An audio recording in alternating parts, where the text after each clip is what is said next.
But now that this has come out, this is a FBI agent, a CIA boss. He's a contract manager over large contract operations. That's a boss. That's like a mini section chief, saying all of this and admitting all of this like it's no big deal. He needs to be subpoenaed by Congress. I am planning to launch a lawsuit against the CIA and the FBI. We have to bring all this out.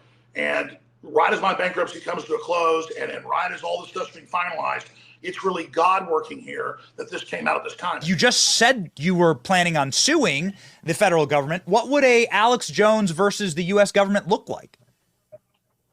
Well, I'm talking to different law firms right now that specialize in this. In fact, when I get off the feed with you, I'm going to get back on the phone with the lawyers.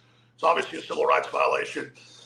It's a government racketeering operation using cutouts. And look, I mean, they come after my mother, my father, my wife. In these mediations, they've said, listen, just come out against the Second Amendment and we'll drop all this. I mean, they've done that repeatedly. And they've even said, listen, we're a mafia and there's nothing you can do to stop us, to my face, in front of my lawyer, in front of Norm Pattis. And so they're very arrogant. I mean, these are the sellouts. These are the traitors. These are the people that really love being under the corrupt FBI's wings, under the CIA's wings. They get a thrill. They get to go out and persecute fellow Americans, lie about them, say all these horrible things, and then say you said it, steal your identity, silence you so they can all pile in on you, make movies about themselves with judges and flash bulbs, and oh, we're so great. We went out and got the big Goliath. No, you guys are the Goliath. I'm the David. You misrepresented what I did to make me a monster, and it's backfired.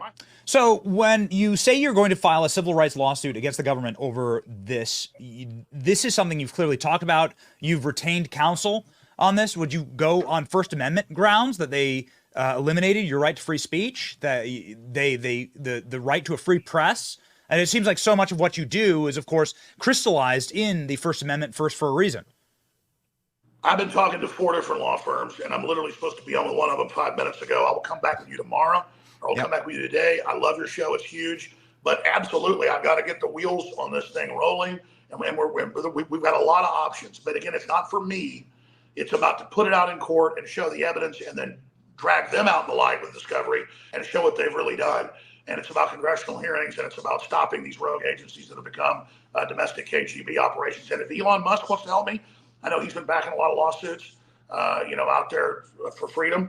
I would love to see the truth came out, because when I told him in that 2.5-hour interview we did 3-4 months ago with Mario Default, he said he wanted to hear, the long story. So I told him, I talked like 10 minutes telling him the truth about what happened. And the PR firms, he goes, oh, yes, the PR firms, which is the intelligence agencies' mouthpieces, and how they did all that, how they created this Alex Jones that didn't exist and then had a show trial. And then the very same law firm suing me, or that sued me, is the one suing Elon Musk. So that's also a wake-up call for Elon.